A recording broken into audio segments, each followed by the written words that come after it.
Hi guys, सो IPU लीट में आज का जो हमारा टॉपिक है वो है मैथमेटिक्स में अर्थमेटिक प्रोग्रेशन। ठीक है। सो अर्थमेटिक प्रोग्रेशन में जो क्वेश्चंस आते हैं वो कुछ फॉर्मूले बेस्ड पे आते हैं और कुछ लॉजिक बेस्ड पे आते हैं। ठीक है। लॉजिक बेस्ड में क्या होता है कि आपके पास कुछ फॉर्मूले होते हैं जो एक्चुअली ड्राइव किए होते हैं। अगर हम उसे ओरिजिनल मेथड से करेंगे तो बहुत लेंथी होता है, बट उन क्वेश्चन का जो होता है ना एक एल्गोरिथम होता है, एल्गोरिथम बेस्ड फॉर्मूला होता है। जस्ट उस पर पुट आउट करेंगे और हमारे पास सॉल्यूशन होगा। तो सबसे पहले हम वो बेसिक्स पढ़ते हैं जो हमने डिप्लोमा में पढ़ा था, देन उन बेसिक्स एल्गोरिथम फॉर्मूले पे बात करेंगे। ओके। सो एपी मतलब हो गया आपका अर्थमेटिक प्रोग्रेशन। ठीक है। जहां तक कि पिछले ईयर की बात है पेपर में, तो अर्थमेटिक प्रोग्रेशन के दो क्वेश्चन थे लगभग। ज्योमेट्रिक प्रोग्रेशन पे एक भी क्वेश्चन नहीं था, हार्मोनिक प्रोग्रेशन पे एक भी क्वेश्चन नहीं था। तो वो स्टूडेंट जो सोच रहे हैं कि वो गुरमीत सिंह वाली जो बुक है हम उसे करें और उससे क्वेश्चन आएगा, वेस्ट ऑफ टाइम है, बिल्कुल भी मत करना। ठीक है। एक ही बात कहूंगा। ठीक है। मेनली बात कहना है कि उस बुक में से जो क्वेश्चंस है वो आते ही नहीं है। सेकंड पॉइंट ये है कि उस बुक के अंदर बहुत सारे एरर हैं। उसने क्या किया, एक्चुअली बहुत सारे बुक होते हैं उनके अंदर से क्वेश्चन को कॉपी कर लिया, थोड़ा बहुत चेंज कर दिया और आंसर को भी एकदम वैसे किया, कुछ मिसप्रिंट कर दिया, कहीं कुछ कर दिया। लॉजिक ही नहीं है बुक लिखने वाले। ठीक है। सो देखो, अब यहाँ पर हम बात करते हैं अर्थमेटिक प्रोग्रेशन की। तो क्या होता है, कुछ नंबर सीरीज होते हैं जो कुछ ऐसे पैटर्न में अरेंज होते हैं। ठीक है। जैसे कि मैंने बात की 2, 4, 6, 8, 10, 12। आप देख रहे हैं एक नंबर सीरीज है जो इन्फिनाइट की तरफ जा रही है। आप ध्यान से देखें तो इस नंबर सीरीज में आपको कुछ खास बात दिखेगी कि हर नंबर के बीच का जो गैप है, यानी है ना, वो गैप कितने का बन रहा है, 2 2 का। ठीक है, 2 2 का। सो ऐसे नंबर्स जिनके बीच का डिफरेंस ऐसे नंबरों का सीक्वेंस जिसके बीच का डिफरेंस जो है वो इक्वल और सेम हो, तो हम बोल देंगे कि वो सीरीज जो है वो कौन सी सीरीज है, एपी की सीरीज है। तो सबसे बेसिक क्या होगा कि हम कैसे पता लगा सकते हैं कि कोई भी सीरीज एपी में है। तो बेसिक है कि आपको सिर्फ और सिर्फ क्या करना है, नंबर्स के बीच का डिफरेंस चेक करना है। अगर डिफरेंस हर नंबर के बीच का सेम आता है तो वो एक एपी की सीरीज है। ठीक है। जीपी में हम बेसिकली 1/r देखते हैं। ठीक है। तो ये तो हो गया आपका एपी का। अब इसमें बेसिक चीजें क्या है, तो आप ध्यान से देखिए कि ये जो 2 है ये हमारा फर्स्ट टर्म हो गया ए। ठीक है। फॉर्मूला ड्राइव करते हैं, ये फर्स्ट टर्म हो गया ए। और इस ए में अगर मैं क्या जोड़ दूं, डी जोड़ दूं। डी क्या है, डिफरेंस, तो ये हो जाएगा ए प्लस डी। ठीक है। थर्ड वाले नंबर पे आए, ये तो सेकंड हो गया। थर्ड वाले नंबर पे आए तो ए प्लस डी यानी 2d। अगर मैं इस नंबर पे आऊं तो ए प्लस डी प्लस डी यानी 3d। अब अगर मैं इससे जाऊंगा तो ए प्लस 4d देन ए प्लस 5d। अब टू कहां तक जाएगा, अब टू जाएगा ए प्लस n-1 इंटू डी। अब बचे के यहाँ पे n-1 कैसे आएगा। सो देखो बहुत सिंपल है, ये फर्स्ट टर्म है, ये सेकंड टर्म है, ये थर्ड टर्म है, ये फोर्थ टर्म है, ये 5, ये 6। अब ध्यान से देखो, अगर फर्स्ट टर्म है तो डी की वैल्यू बेसिकली 0 है। अगर सेकंड टर्म है तो यहाँ डी के साथ क्या मल्टीप्लाई में है 1। अगर थर्ड टर्म है तो यहाँ देखो 2 है। अगर 4 है तो यहाँ 3 है। अगर फिफ्थ टर्म है तो यहाँ 4 है। अगर सिक्स्थ टर्म है तो यहाँ पे 5 है। तो बेसिकली यहाँ पे क्या चल रहा है, जो टर्म है, term is what, basically n। उस टर्म में से कितना माइनस हो रहा है, 1 माइनस हो रहा है। तो आगे के टर्म किस फॉर्म में अरेंज होंगे, फर्स्ट टर्म प्लस जो टर्म है उसमें से एक माइनस कर दो, इनटू में क्या कर दो, डी। तो ये आपका क्या निकल के आ जाएगा, जनरल टर्म ऑफ एपी। ठीक है। तो आपको कुछ नहीं करना है, इस सब से कोई मतलब नहीं है। आपको बस मैंने ड्राइव करके बताया, आपको सिर्फ और सिर्फ कहानी है तो वो जनरल टर्म पे है। जनरल टर्म पे क्या क्वेश्चंस होते हैं उसे हमें देखना है। ठीक है। आपको ना तो कोई ड्राइव करना है फॉर्मूला, उससे कोई मतलब नहीं, आपको सिर्फ और सिर्फ पता होना चाहिए। मैं बेसिकली आपको जो पढ़ा रहा हूं उसे आप बस देख लीजिए। अगर आपको ड्राइव नोट डाउन करना है तो आप ड्राइव नोट डाउन कर सकते हैं, बट आपका ड्राइव से कोई लेना देना नहीं। आपने सीख लिया कि आता कैसे है वो ज्यादा इंपॉर्टेंट है। ठीक है।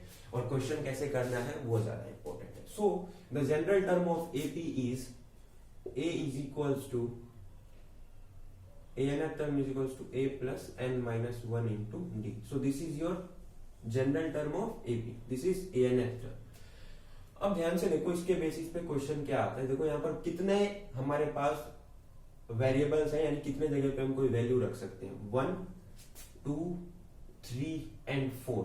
तो बेसिक सी बात है, हमारे पास 3 चीज गिवन होगी एंड लास्ट वन निकालना होगा. ठीक है, लास्ट वन हमें फाइंड आउट करना होगा. जैसे मैं बोलता हूं, कुछ ऐसा क्वेश्चन हमें दिया हुआ है. मान लीजिए कि एक एपी सीरीज है. जैसे मैं एपी की सीरीज लिखता हूं, जिसे मैंने लिखा 7 बॉक्स बनाया मैंने और मैंने लिख दिया. चलिए इतना काफी. आपको पता लगाना है कि ये क्या आएगा यहाँ पर. तो सिंपल है. देखिए यहाँ पर फर्स्ट टर्म आपका हो गया 3. अब ये कोई एपी की सीरीज है, ये मैं ऑलरेडी बोल रहा हूं. ठीक है, ये एपी की कोई सीरीज है. तो बताओ यहाँ पर कौन सी वैल्यू आएगी. तो A3. डी कैसे निकालते हैं. D is what, common difference. Common difference क्यों बोला मैंने, क्योंकि डिफरेंस जो है वो सबके बीच सेम आता है, इसीलिए हम इसे कॉमन डिफरेंस बोलते हैं. ठीक है. सो डी कैसे निकलता है. डी निकलता है इस वाले टर्म को, यानी आगे वाले टर्म को पीछे वाले टर्म में से माइनस करना हमेशा. तो 7 में से 3 जब माइनस करोगे तो कितना आएगा, 4. है ना, 10th क्लास में आपने पढ़ा था. d is equals to 7 minus 3 यानी 4. तो हमारे पास a आ गया, हमारे पास d भी आ गया. बट हमारे पास 2 ही डाटा आए. एक्चुअली में हमें चाहिए था कौन सा डाटा, तीसरा डाटा. तो तीसरा डाटा फाइंड करते हैं. अकॉर्डिंग टू फॉर्मूला हमारे पास होता है a मिल गया, d मिल गया. अब हमें चाहिए n, हमें चाहिए n, क्योंकि nth टर्म तो हमें निकालना है कि भाई इस टर्म पे कौन सा नंबर आएगा. तो बेसिकली देखो, ये पहला टर्म है, ये दूसरा टर्म है, और ये कौन सा टर्म है, तीसरा. तो तीसरी वैल्यू निकल के आ गई n इज इक्वल्स टू 3. जब हम फॉर्मूले में पुट करेंगे तो बेसिक हो गया a is equals to 3 plus n minus 1 यानी 3 माइनस 1 इंटू डी. डी की वैल्यू है 4. So 3 plus 3 minus 1 is basically 2 into 4. तो 3 प्लस 4 2 जा 8 यानी आंसर आएगा 11. सो हमारे पास आंसर आ गया 11. अगर आपको बेसिकली पता है कि ये आपका तीसरा टर्म है तो आप डायरेक्ट फॉर्मूला लिख सकते हो a प्लस 2d और आप इसमें वैल्यू पुट कर दो, आंसर तो भी आपका निकल जाएगा. क्यों, क्योंकि यहाँ पर तो वही चीज किया मैंने. ये a था, ये 3 माइनस 1 इंटू डी था, तो ये a प्लस 3 माइनस 1 किया तो क्या बचा, 2d. समझ में आया. तो ये कोई बेसिक टाइप का क्वेश्चन था जो आपको पता होना चाहिए. अब हम बात करते हैं anth टर्म फ्रॉम. ये तो आपका स्टार्टिंग से हो गया. देखिए यहाँ पर जो मैंने अभी फॉर्मूला लिखा था जनरल टर्म का, वो था जब हम सीरीज को स्टार्टिंग से देखते हैं. ठीक है, यानी पहला टर्म है. अगर हम एंड से कंसीडर करें, anth टर्म फ्रॉम एंड. अगर मैं बोलता हूं anth term from and, anth term from and, तो इसमें फॉर्मूला क्या होगा. तो anth टर्म फ्रॉम एंड में कोई सिंपल फॉर्मूला है, यानी an is equals to m plus n minus 1 into minus D. याद रखो, बस ये फॉर्मूला है आपके पास. यहाँ पर m क्या होता है, m इज द लास्ट. अब क्यों, जैसे मैंने कोई सीरीज लिखी, जो मैंने लिखा कुछ यही सिंपल ले लेते, 2 4 6 8 10 12. मान लो ये कोई सीरीज लिखी मैंने, ठीक है, और मुझे इसका anth टर्म निकालना है. तो क्या कैसे निकलेगा, तो सिंपल है. ठीक है, मान लो कि ये वैल्यू मुझे नहीं दी हुई है, तो मेरे को बोला गया फाइंड anth टर्म. फाइंड ये कोई सीरीज थी, आपको बोला गया find fifth term from and. ये कोई क्वेश्चन आपको आया मान लो. ठीक है, इसमें इस एपी की सीरीज में. तो आप कैसे करोगे, सबसे पहली बात आप सबसे पहले फॉर्मूला रिकॉल करोगे कि भाई nth टर्म फ्रॉम एंड का क्या फॉर्मूला था. तो ये सिंपल है, m plus n minus 1 into D. ठीक, तो कोई नहीं, जो m होता है ना बच्चों, अब हम सीरीज यहां से देख रहे हैं, तो ये m जो है यहाँ पे फर्स्ट टर्म आता था हमारा, है ना. तो मैंने m को बेसिकली फर्स्ट टर्म की बात मान ली. ठीक है, तो यहाँ मैंने लिखा 12 प्लस भाई फिफ्थ टर्म निकालना तो 5 माइनस 1 इंटू डी। डी कैसे निकालते हैं, माइनस करेंगे भाई, 12 में से 10 माइनस किया तो 2 आया, 10 में से 8 माइनस किया तो भी 2 आया, 8 में से 6 माइनस किया तो भी 2 आया। तो सिंपली यहाँ पर डी की जगह आएगा 2। तो 12 प्लस 5 में से 1 गया, कितना बचेगा 4, 4 टू जा कितना होता है 8। तो अगर मैं ध्यान से देखूं तो 12 में 8 जोड़ूंगा तो कितना आएगा 20।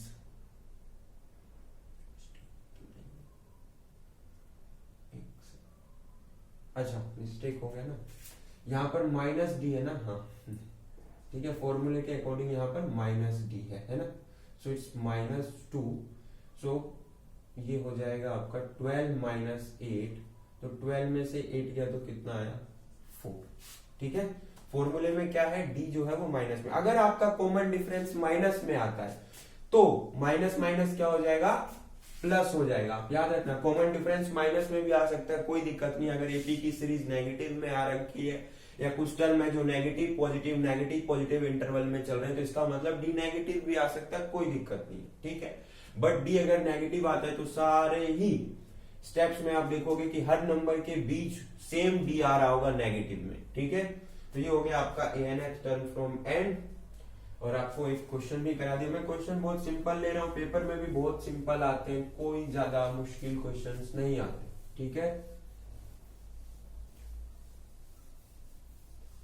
अब देखो एक फॉर्मूला है, if 3 numbers are in AP, find mean value. तो इसका डायरेक्ट फॉर्मूला याद रखो, क्या है वो फॉर्मूला। मान लो 3 नंबर है A B C, ये 3 नंबर जो है वो एपी में है, तो मीन का फॉर्मूला क्या होता है, जो बीच वाला नंबर होता है B, ये किसके बराबर होता है, बाकी बचे हुए नंबर का एवरेज। ठीक है, तो ये हो गया A प्लस C बाय 2। तो मान लो इसमें क्वेश्चन क्या आता है, मैं तुम्हें बेसिक बताऊं तो क्वेश्चन आता है, इसको क्वेश्चन ले लेते हैं, कोई अच्छा सा सिंपल सा क्वेश्चन लेंगे, ज्यादा डिफिकल्ट नहीं लेंगे, एग्जाम में पूछा जाता है। लाइक मैंने बोला क्वेश्चन है आपका 8, 2 प्लस m, ठीक है 2 प्लस m, सेकंड रुको, 8 हो गया,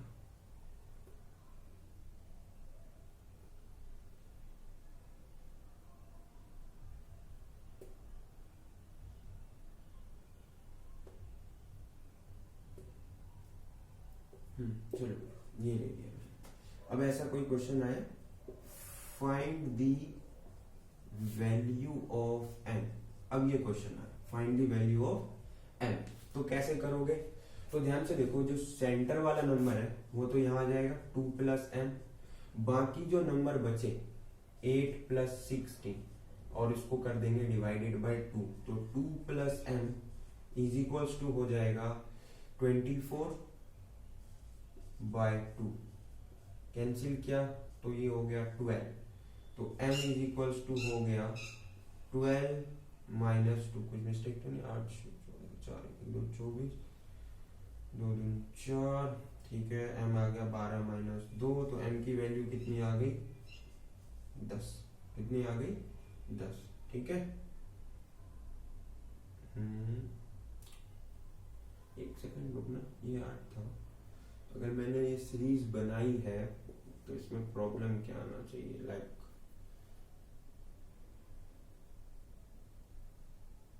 ठीक है, आंसर बिल्कुल करेक्ट। ठीक है, कोई दिक्कत नहीं। ठीक है, सो आपको समझ में आ गया कि किस तरीके से आपको क्वेश्चन आता है जब आपको एपी में 3 नंबर, तो आपको दिया भी नहीं रहेगा, आपको डायरेक्टली बोल देते हैं कि 3 numbers are in AP, find the value of this and this. हो सकता है सारे ही नंबर्स जो हैं वो किसी वेरिएबल फॉर्मेट में हो, तो वहां पर कोई क्वाड्रेटिक इक्वेशन या कुछ बन सकता है और डायरेक्ट वैल्यू निकल सकती है। ठीक है, तो क्वेश्चंस के प्रैक्टिस तो आप लोगों को ऑलरेडी मैं जो क्वेश्चंस होंगे वो जिन्होंने भी कोर्स खरीदा है ना, उनको तो मिलते रहेंगे, जो भी बेस्ट क्वेश्चंस होंगे वो मैं आप लोगों को ऑलरेडी टाइप करके भेज दूंगा। तो जिन्होंने नोट्स परचेज किया वो पढ़े यहाँ से, उनको डायरेक्टली क्वेश्चंस मिलेंगे जो उन्हें परफॉर्म करना है। और हाँ, वीडियो जरूर देखना, क्योंकि वीडियो बहुत इंपॉर्टेंट होते हैं आपके प्रिपरेशन के लिए, ठीक है। बाकी मटेरियल जिन्होंने ले लिया है उसको तो हो ही गया मान लो, ठीक है। अब एपी का हो गया आपका 3 नंबर वाला भी क्वेश्चन हो गया। अब बात करते हैं बेसिकली सम पे, ठीक है। मैं एक ही वीडियो में थोड़ा सा कवर अप कर रहा हूँ, सम का बात करते हैं। जैसे मान लीजिए ये कोई मैंने जो स्टार्टिंग में सीरीज लिया था, तो उसमें हमने देखा था 2, 4, 6, 8, 10, 12 और ये कोई सीरीज चलती जा रही थी, है ना। अब मान लीजिए कहीं पर जाकर के रुक जाएगी। अगर आपको बोला जाए सिर्फ इतने नंबर को ऐड करो भाई, तो बड़े आसानी से कर लोगे। बोलेगा इतने नंबर को ऐड करो तो भी कर लोगे, थोड़ा सा टाइम लगेगा। बट बोलेगा कि ऐसे ही सीरीज जा रही है और 100 नंबर तक मैंने लिखा, ऐसे 100 नंबर तक लिखते गया, 100 बारी लिखते गया, अब उन्हें जोड़ो तो भाई बहुत टाइम वेस्ट होगा। तो इसीलिए एपी ने हमें कहा कि अगर कोई नंबर जो एपी के सीरीज में है और हमें उसका सम निकालना है, उन सभी नंबर्स का सम निकालना है, तो उसके लिए हमारे पास डायरेक्ट फॉर्मूला है। क्या है? डायरेक्ट फॉर्मूला है। और वो फॉर्मूला है Sn is equals to n/2 2a plus n-1 into d, ठीक है। अब देखो ये SNX टर्म का फॉर्मूला होगा। अब इसके बहुत सारे फॉर्मूले हैं, 3 तरह के फॉर्मूले हैं। अब इसमें हम क्या क्या कर सकते हैं, तो Sn इज इक्वल्स टू हो गया n/2 a प्लस an। क्यों हुआ? तो ध्यान से देखो, यहां जो ब्रैकेट है इसको मैं ऐसे लिख सकता हूं a plus a n-1 into D. अब यहां इतना देखो तो ये जनरल फॉर्मूला होता है हमारा, तो मैंने बस वही किया, a तो बच गया वो यहां लिख दिया, और जो जनरल बचा वो Sn इज इक्वल्स टू एक हो सकता है n/2 a plus l। l क्या है? Last term. क्या है? Last term. मोस्टली जो nth टर्म होता है वो भी लास्ट टर्म ही कंसिडर कर दिया जाता है किसी एपी सीरीज में, जिनमें सीरीज फिनिश हो रही होती है उस पॉइंट पर, तो उस केस में वो लास्ट टर्म कहलाता है। तो इसीलिए Sn term is equals to n/2 bracket a plus l, ठीक है, यानी sum of first term plus sum of last term. So these are the 3 formulas for sum.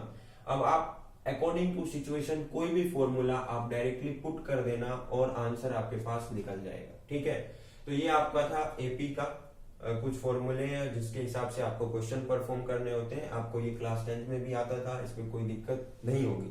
अब जो बचे हैं वो है एल्गोरिथम बेस्ड फॉर्मूले, यानी sum of first even number, sum of square of first even number. इस तरह के जो क्वेश्चंस होते हैं वो वैसे करें इन तरीके से तो थोड़े लेंथी हो जाते हैं, बट हम इन्हीं क्वेश्चंस को इन्हीं फॉर्मूले के मदद से, इन्हीं टाइप के क्वेश्चंस को इन्हीं फॉर्मूले के मदद से बहुत छोटे फॉर्मूले में तब्दील कर देते हैं और डायरेक्टली उसमें पुट करें तो सेकंड। क्योंकि अगर हम इस मेथड से करेंगे एपी के क्वेश्चंस भी अगर एग्जाम में, तो बहुत टाइम कंज्यूमिंग है, क्योंकि हमें ऑलरेडी बहुत सारे क्वेश्चंस परफॉर्म करने होते हैं। तो हम कोशिश यही करते हैं कि जितने कम टाइम में जो क्वेश्चन इजीली हो जाए वो बेस्ट है।